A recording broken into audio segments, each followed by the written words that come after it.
Welcome to Griffonomics.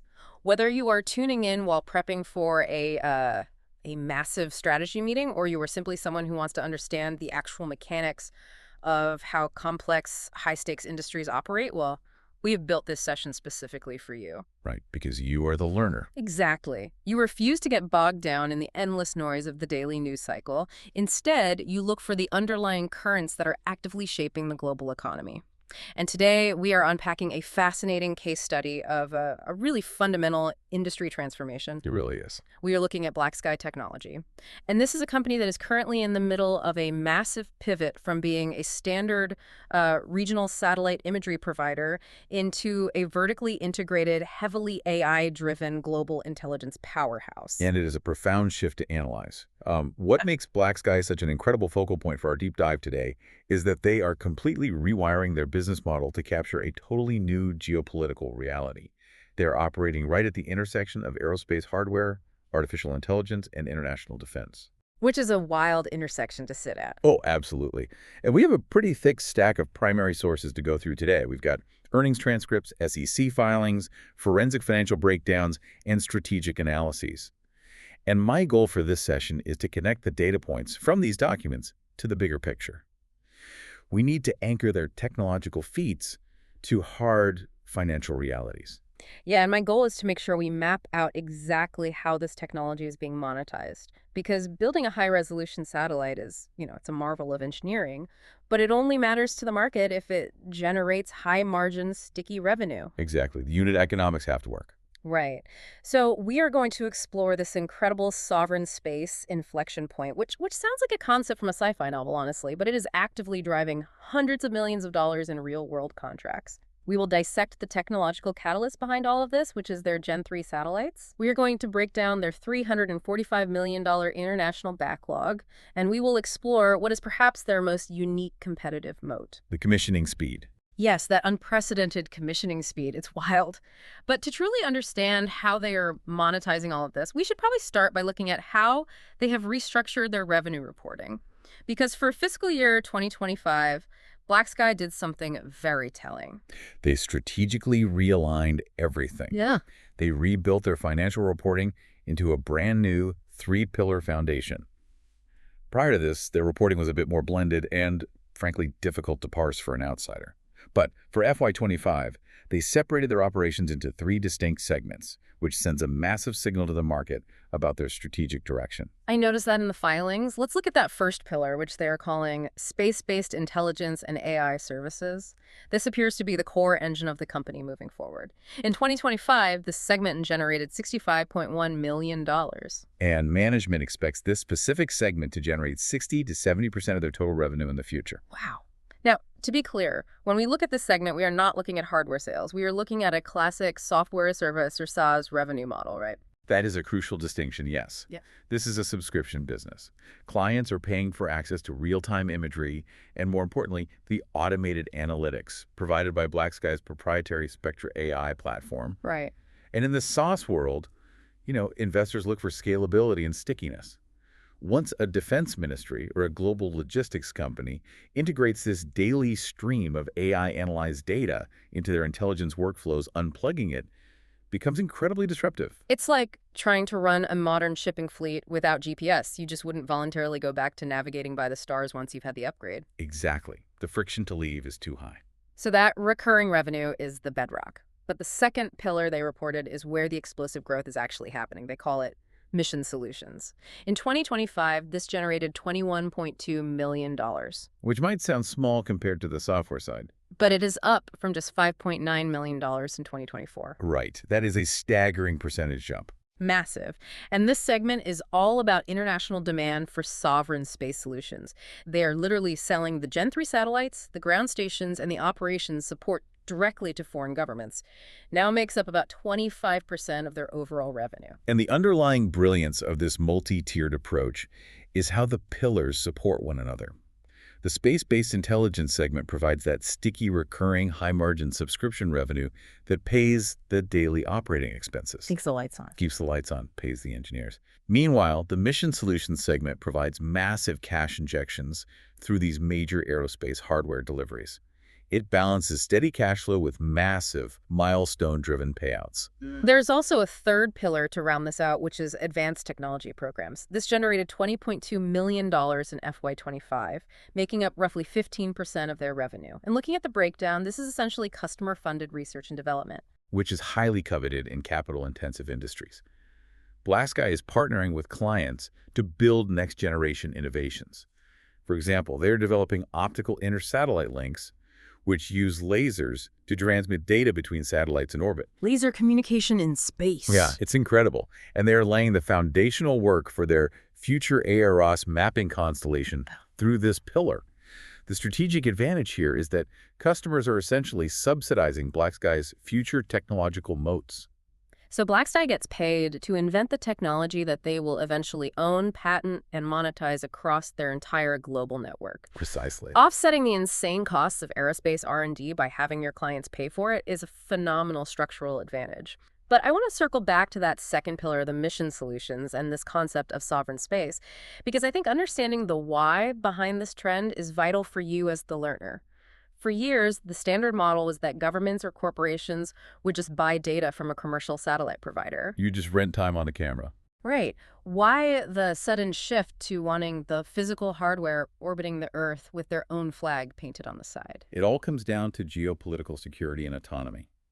Looking at the data neutrally, the reality of the current global landscape is driving this shift. Whether we analyze the ongoing tensions in Eastern Europe or the incredibly complex multipolar strategic environment in the Indo-Pacific, reliance on third parties is increasingly viewed by defense ministries as an unacceptable vulnerability. So, if a major regional conflict breaks out, a smaller nation doesn't want to find itself put on hold by a commercial satellite provider simply because a bigger superpower came in and bought up all the bandwidth and tasking time. That is the exact fear driving these purchases. Allied nations and smaller regional powers have realized that persistent, unthrottled intelligence is the most valuable currency in modern defense.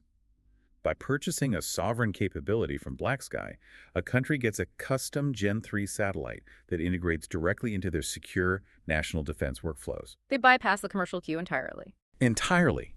It grants them dedicated priority access to tactical intelligence when minutes matter most. It makes perfect sense. If you are a regional defense ministry, you want the keys to your own car.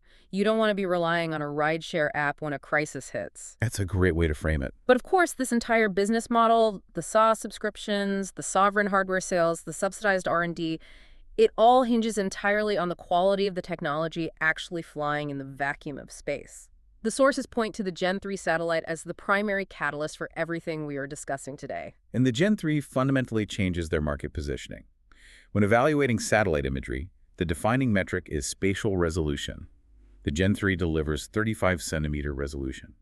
In military and intelligence circles, this achieves what is known as NIRS 5 plus level clarity. Let's define that acronym for a moment, because it's thrown around a lot in these industry reports. NIRS stands for the National Image Interpretability Rating Scales. It is essentially the standard scale used by the intelligence community to grade the usefulness of an image, ranging from 0 to 9. Right. And at level 5, you aren't just looking at the broad outline of a city block. You are looking at granular, tactical details. A 35-centimeter resolution means that each individual pixel in the digital image represents 35 centimeters of actual ground space. Which is roughly a foot, right? About 14 inches. Exactly. Practically speaking, an NIRS 5 rating gives an analyst the ability to identify specific radar dishes, distinguish between a pickup truck and a sedan, spot distinct aircraft types on a runway, and identify individual vessels docked at a port. It transitions the satellite from being a broad environmental monitoring tool into a highly specific tactical intelligence asset. Having a camera that sharp moving at 17,000 miles per hour in low Earth orbit is impressive. But reading through the strategic analyses, BlackSky's true competitive advantage, what the analysts are calling their execution alpha, isn't just the resolution, it is their commissioning speed. This is where they break away from the pack. The sources highlight a staggering comparison regarding how quickly they can turn these satellites on. With legacy satellite systems, getting a satellite operational after it launches is an arduous process. We are talking 3 to 6 months of testing, outgassing, thermal calibrations, and software validation before the customer gets a single usable image. The legacy timeline is a product of extreme caution. Traditional commissioning involves turning on power, thermal, propulsion, and communication systems one at a time, very slowly, to ensure the violent vibrations of the rocket launch didn't break anything. Right, because once it's up there, you can't send a mechanic to fix it. Exactly. But BlackSky has completely rewritten this timeline. Their third Gen 3 satellite was launched, and within 12 hours, they achieved first light imagery. 12 hours. Yes. Furthermore, it reached full commercial operations in just 21 days. 21 days compared to 6 months? That speed is practically unheard of in traditional aerospace, and it changes the economics of the contract. If a defense customer just spent tens of millions of dollars on a sovereign satellite because a hostile buildup is occurring on their border, waiting half a year to turn the camera on is useless. It defeats the purpose of the emergency purchase. Delivering actionable intelligence in 3 weeks fundamentally changes the value proposition of the hardware. And the sources provided a highly specific example of this speed in action. On December 13, 2025, at exactly 2:43 p.m. local time, just 3 weeks after the satellite was launched, this third Gen 3 captured a 35-centimeter image over Adelaide International Airport in Australia. Okay. But the image capture was only half of the achievement. The Spectra AI platform immediately processed the raw data and successfully flagged and categorized individual planes on the tarmac and vehicles in the parking lots. It automatically drew green and purple bounding boxes around the targets without any human intervention. Which raises the obvious engineering question. How are they bypassing the traditional 6-month testing phase without blowing up their multi-million-dollar satellites in orbit? You can't just skip thermal calibration in a vacuum or temperatures swing hundreds of degrees in minutes. They achieved this through an incredibly rigid, software-defined architecture combined with exhaustive digital twin simulations on the ground. Because they are vertically integrated, they run end-to-end ground simulations using flight-identical hardware. They simulate the exact conditions of space, the exact software loads, and the exact telemetry down to the microsecond before the rocket ever leaves the pad. Exactly. They are essentially doing all the homework and taking the practice exams before the actual test. Furthermore, they use pre-aligned optics. What does that mean compared to the legacy way? Well, the traditional method requires moving and focusing the lenses in orbit to calibrate them, which is tedious and risky. BlackSky locks everything in perfectly on Earth. When the satellite reaches orbit, the checkout process isn't an exploratory mission to see if things work. It is merely a confirmatory checklist. They know it works before it launches. And that ties directly into what the reports call their AI moat, the Spectra platform we mentioned with the Adelaide Airport image. BlackSky isn't just taking massive, heavy JPEG files and dropping them onto a client's server. They are delivering insights at machine speed. Yes, because the legacy intelligence workflow is incredibly labor-intensive. A satellite takes a picture, beams it down to a ground station, the data gets decrypted, formatted, and sent to a secure facility. Sounds like a lot of bottlenecks. Massive bottlenecks. Then a human analyst has to sit at a desk, zoom in, manually count the number of supply trucks leaving a facility, draft a report, and send it up the chain of command. That process can take 48 to 72 hours. Spectra automates this entirely. So how does Spectra handle it? The AI is trained to automatically detect, classify, and alert customers to vessel movements, aircraft deployments, or troop buildups the moment the data hits the server. It compresses a multi-day workflow into minutes. So if a naval commander is tracking an adversarial fleet, they don't have to call an analyst and ask for a visual update. The system just pings their secure dashboard and says 3 destroyers just left port heading south. The automation of awareness is a massive selling point. It's revolutionary for tactical planning. But we need to translate this sci-fi level technology into actual financial performance. The graveyard of the aerospace industry is filled with companies that had incredible technology but couldn't make the unit economics work. Let's look at their FY 2025 review and see how this tech is monetizing. Good pivot. Let's get granular with the year-end numbers, because they paint a picture of a company transitioning from a cash-burning startup into a mature contractor. For the full year of 2025, BlackSky reported record revenue of $106.6 million, up from $102.1 million in 2024. The fourth quarter was particularly strong, surging 16% year-over-year to hit $35.2 million. When I was reviewing these financials, what stood out wasn't just the top-line growth, but the resilience behind it. They actually faced a massive financial headwind this year. They absorbed a $10 million hit from U.S. government budget cuts specifically related to the EOCL program. The electro-optical commercial layer. Right. And for context for you listening, EOCL is essentially the giant multi-billion-dollar contracting vehicle the U.S. National Reconnaissance Office uses to buy commercial satellite imagery. Losing $10 million from your primary domestic buyer could completely crater a company of this size. Oh, a cut like that would typically trigger a downward spiral for a legacy space company reliant on a monoxeny, a single dominant buyer like the U.S. government. But BlackSky managed to completely offset that domestic headwind with an international tailwind. Their revenue from international customers grew by more than 50% year over year. As of these recent filings, international revenue now makes up over half of all the money coming into the company. That proves their global sales strategy for these Gen 3 sovereign capabilities is actually working. It insulates them from the unpredictable, highly politicized nature of U.S. defense appropriations. Exactly. Diversification is key in defense. But growth without profit is just a countdown to bankruptcy, so we have to look at the bottom line. They still reported a GAAP net loss of $70.3 million for the year. To a casual observer, losing $70 million sounds terrifying. It does, but we have to unpack what a GAAP net loss actually represents in a capital-intensive industry like aerospace. GAAP, or Generally Accepted Accounting Principles, requires the company to include massive non-cash items in that $70 million loss. The biggest factor is the depreciation of the satellites themselves, alongside stock-based compensation for their engineers. So the satellites are losing value on paper as they age in orbit, and that paper loss drags down the GAAP number even if no actual cash is leaving the bank account for that specific expense. Correct.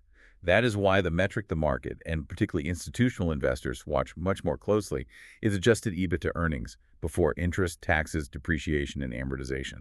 Adjusted EBITDA strips out those non-cash factors to show the core operational cash generation of the actual business. And how did they do there?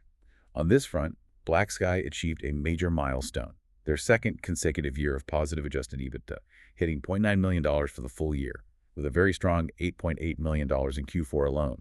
Seeing positive adjusted EBITDA alongside Q4 gross margins hitting an incredibly impressive 72.6% is a huge signal. A 72% gross margin tells me that once the hardware is up there and paid for, the incremental cost to deliver the data to the next customer is practically zero compared to what they can charge for it. The software economics are kicking in. A leverage is starting to show. But the real jaw-dropper in these financial documents is their backlog visibility. Total contracted backlog hit an astronomical $345 million. That is 32% growth year over year. I mean, tying back to our discussion on the geopolitical landscape, over 90% of that $345 million backlog is being driven by international demand for Gen 3 capabilities. In 2025 alone, they booked $240 million in new multi-year contracts. Management is executing what is known as a land and expand sales strategy to achieve these numbers. I think we should break down that land and expand concept. In the defense sector, the sales cycle is notoriously long, typically 12 to 18 months. You don't just add a sovereign satellite to an online shopping cart and hit checkout. How does BlackSky go from an initial introductory meeting with a foreign defense ministry to securing a piece of a $345 million backlog? They utilize early access pilot programs to prove the value immediately. Instead of just showing PowerPoint presentations, BlackSky gives a foreign defense ministry limited early access to their existing Gen 3 data via the Spectra platform.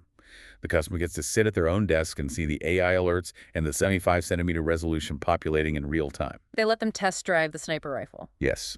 And once the customer realizes they can track hostile assets across their own borders with automated ease, the pilot program converts. The customer transitions from a small trial contract into a massive, multi-year, incredibly sticky subscriptions or full sovereign hardware purchases. The sources gave us some great specific examples of these Q4 wins to illustrate this execution. They secured a massive 8-figure mission solutions deal with an international defense customer for the accelerated delivery of a Gen 3 satellite, which includes the ground stations and the assured imagery subscription. They also landed multiple 7-figure expansion deals for assured tactical ISR access. ISR stands for Intelligence, Surveillance, and Reconnaissance. Right, and an assured contract basically means the customer is paying a massive premium for guaranteed priority tasking of the satellites. When they want a photo, they jump to the very front of the line. This strategy creates deep revenue visibility. Management expects to recognize roughly $75 million of this $345 million contracted backlog as actual revenue in 2026. This isn't speculative pipeline demand. These are signed, legally binding contracts waiting to be executed and delivered. Which naturally leads us to the operational reality. How does a company actually scale its physical manufacturing to meet $345 million in demand? Building spacecraft isn't like printing software code. You're dealing with titanium clean rooms and microscopic tolerances. I want to look at their strategic moats and innovation because this is where BlackSky proves they have built a structural advantage over their competitors. The structural advantage is formidable, and it is entirely rooted in their commitment to true vertical integration. BlackSky fully acquired the satellite manufacturer LeoStella, which was previously a 50-50 joint venture they held with Thales Alenia Space. BlackSky now owns the entire production line for their hardware, top to bottom, alongside the entire software stack that operates it. Let's explore why owning the factory is so critical. A lot of tech companies outsource the billing of their hardware to focus purely on the software margins. Why take on the massive overhead of a physical manufacturing plant? Owning LeoStella means BlackSky controls its own destiny. In the aerospace sector, supply chain bottlenecks can cause multi-year delays.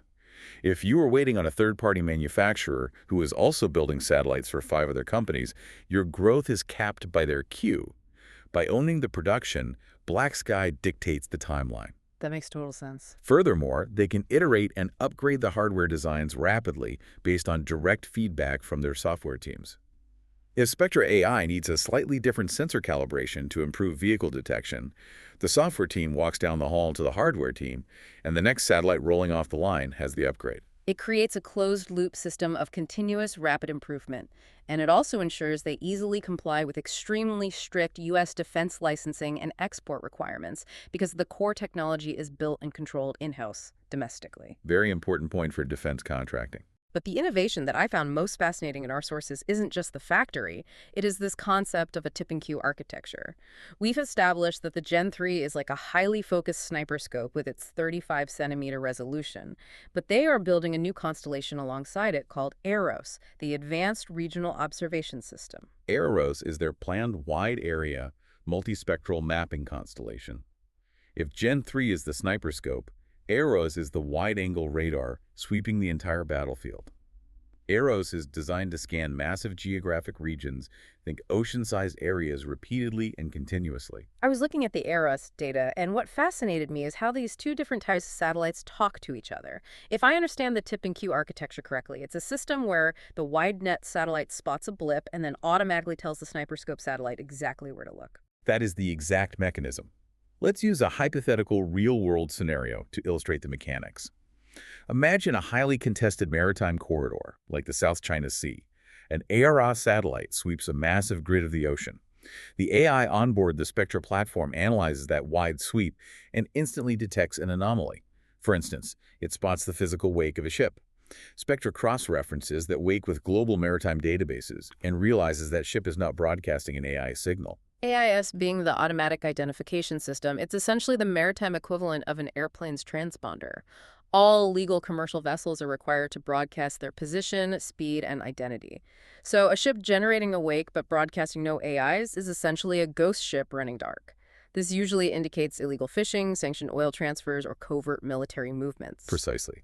And in a legacy system, an analyst would have to spot that ghost ship, calculate its trajectory, and manually submit a tasking request for a high-resolution satellite to take a photo of that area on its next orbit. By which time it could be hundreds of miles away. Exactly.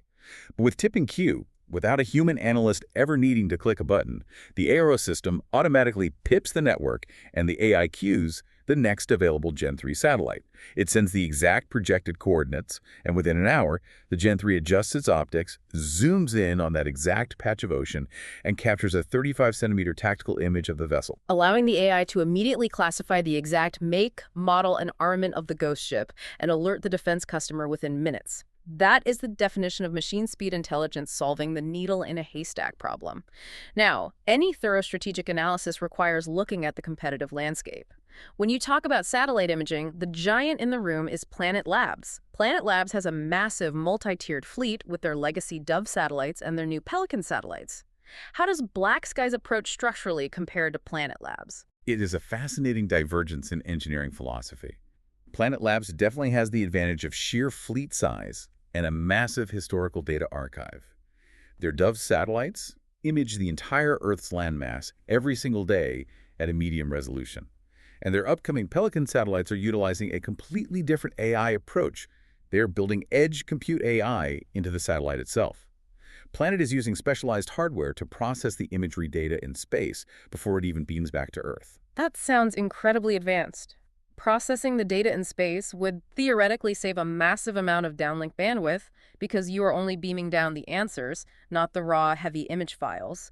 Why wouldn't BlackSky do that? Why rely on the Spectra platform on the ground? It comes down to the physics and economics of space compute versus ground compute. Putting edge computing processors into space is incredibly complex. The hardware has to be radiation hardened to survive outside the atmosphere, which means the chips are extremely expensive and often several generations behind the state-of-the-art processors we have on Earth. Oh, that makes sense. Radiation in space would fry a normal chip. Instantly. Furthermore, once that satellite is in orbit, you cannot upgrade its physical hardware. Right. If NVIDIA releases a revolutionary new AI chip next year, BlackSky can just buy a rack of them and plug them into their ground servers running Spectra, instantly upgrading the capabilities of their entire orbital fleet. Planet Labs would have to launch entirely new satellites to physically upgrade their in-space compute power. Exactly. BlackSky is betting that keeping the heavy compute on the ground allows for infinite scalability and immediate software upgrades. Additionally, while Planet offers broader global coverage and focuses on daily mapping, BlackSky's Gen 3 is explicitly designed for high-frequency, rapid revisit tactical delivery. They aren't trying to photograph the entire world every day, they're trying to monitor the most volatile, high-value locations on Earth, like a specific border crossing or a naval base, multiple times a day, with unparalleled speed from tasking to delivery. It's the difference between a global census and a targeted stakeout. But hearing all of this, it sounds like an unstoppable juggernaut. And we have to maintain our objectivity here. Building and maintaining space infrastructure is notoriously difficult, brutally expensive, and fraught with delays. The market has its doubts, so we need to pivot and examine the market skepticism and the bad case. What are the primary risks associated with this business model? The bear case is deeply rooted in the realities of capital intensity. Space is hard, and the toll it takes on a balance sheet is immense. BlackSky has guided their 2026 capital expenditures to be between $50 million and $60 million. This is the capital required to build and launch 8 to 9 new Gen 3 satellites to fulfill that massive backlog. And the launch costs alone are staggering. Securing a ride on a Rocket Lab Electron rocket, which is a common vehicle for satellites of this class, costs roughly $7 million per launch. When you're spending $60 million just to get your infrastructure operational, you have to look closely at the bank account. Our sources show they burned $28.3 million in operating cash in 2025. Now, they ended the year with a very healthy $125.6 million in cash and short-term investments, and their total liquidity is over $225 million. That sounds like plenty of runway, but bears are doing the math differently. Skeptical analysts estimate that if the cash burn doesn't slow down, or if the revenue from those massive contracts gets delayed, BlackSky could run low on comfortable cash reserves by mid-2027. The fear in the market is that to keep the lights on and the rockets launching, the company would be forced to issue more stock to raise capital. A stock issuance dilutes the ownership percentage of current shareholders, which is a massive red flag for early investors. Let's talk about why that revenue might get delayed, because this brings up a huge buzzword in aerospace investing. Lumpy revenue. If you look at BlackSky's sequential revenue through 2025, it tells a very stressful story for anyone watching the quarterly numbers. In Q1, they made $29.5 million. Then it dropped in Q2 to $22.2 million. It dropped again in Q3 to $19.6 million. And then it absolutely exploded in Q4 to $35 million. Why is their revenue bouncing around like a seismograph?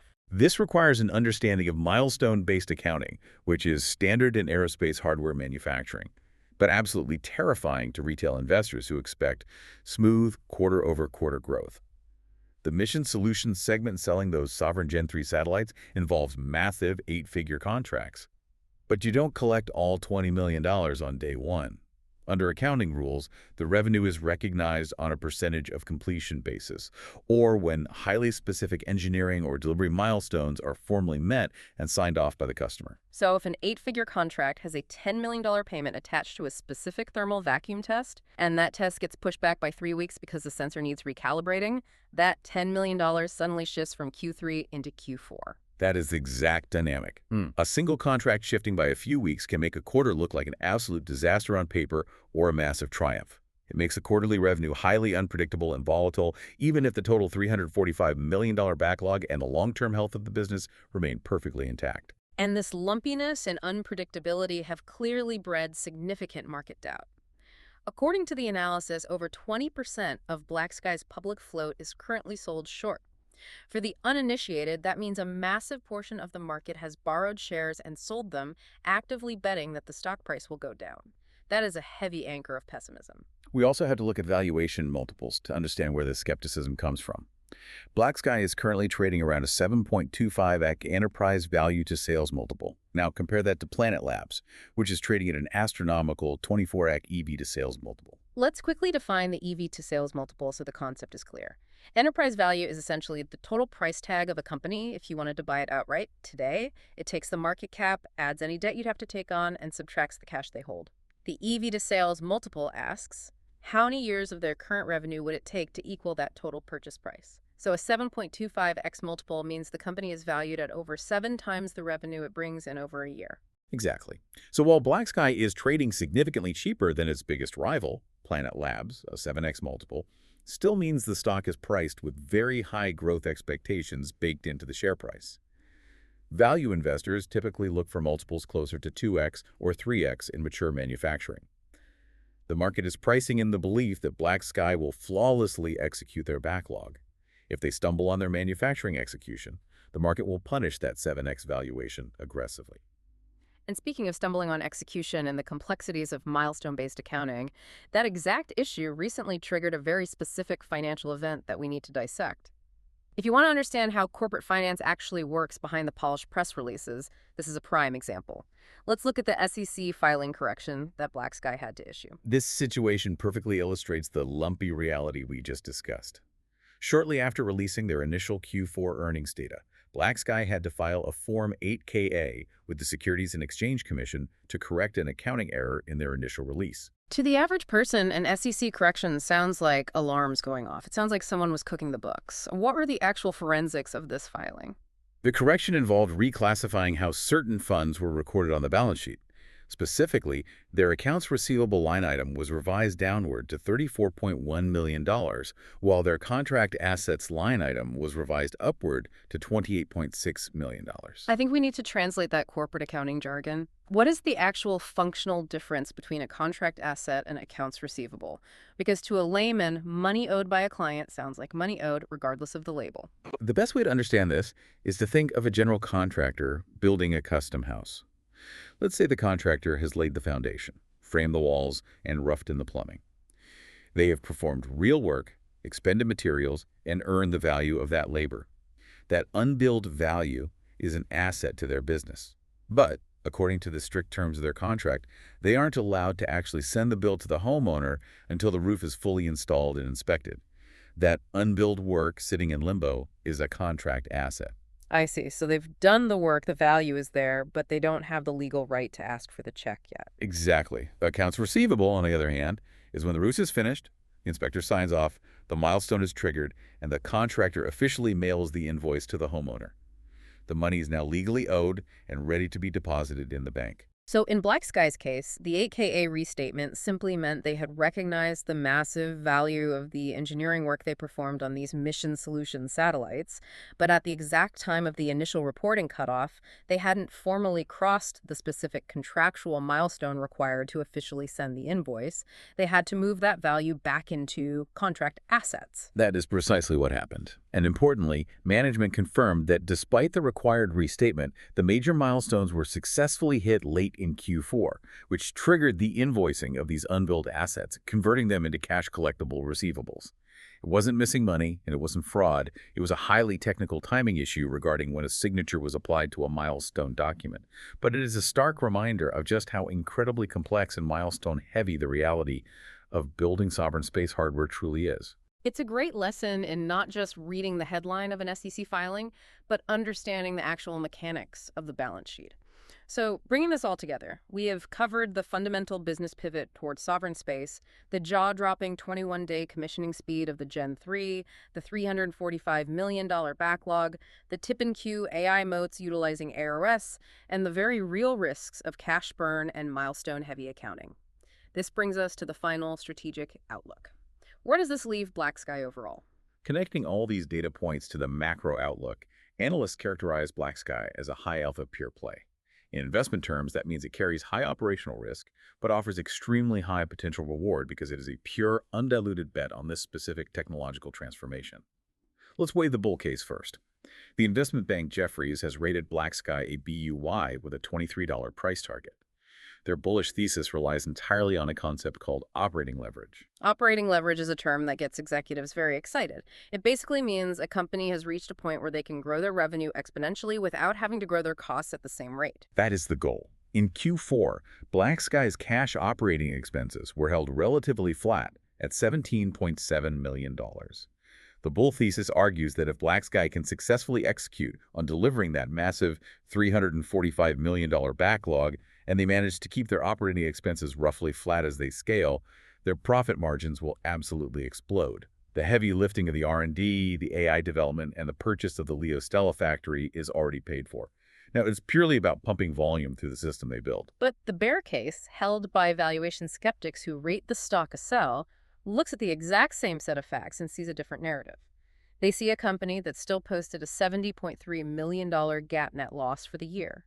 They see a company trading at 7 times sales, operating in a brutally unforgiving, capital-intensive industry, and relying heavily on the volatile, unpredictable nature of international defense budgets. A comprehensive analysis requires balancing those views. The company's 2026 guidance is targeting $120 million to $145 million in revenue, alongside $6 million to $18 million in adjusted EBITDA. The technological risk is largely off the table. At this point, they have proven the Gen 3 tech works flawlessly in orbit, and they have revolutionized the commissioning speeds. The remaining risk is purely execution. Can they scale the factory production, hit the engineering milestones on time, and avoid a cash crunch before the backlog turns into bank deposits? And regardless of whether you are looking to invest in the aerospace sector or you simply want to understand the future of industrial technology, this is a masterclass in business transformation. We are watching a heavy metal hardware company transition its core economics into a high-margin SaaS and data provider simply by bundling machine-speed AI processing with orbital assets. It is a blueprint for how complex industries will operate in the next decade. It truly is. They are not just selling titanium boxes with cameras attached to them. They are selling automated global awareness. And the implications of that shift extend far beyond their quarterly earnings reports or their SEC filings. Which brings us to our final provocative thought for this deep dive, something for you to mull over after this conversation ends. If an AI platform like Spectra can autonomously track, categorize, and alert a user to individual vehicle movements globally at a 35-centimeter resolution, within minutes of it happening, and if smaller sovereign nations can now simply buy this ultimate capability outright for themselves, how does this democratization of ultimate surveillance permanently alter global military strategy and personal privacy? If every nation, regardless of size or historical power, can see everything instantly from space, does the very nature of covert operations cease to exist? When the fog of war is permanently lifted by a machine learning algorithm in low Earth orbit, the entire geopolitical chessboard changes. Risk defined, portfolio protected.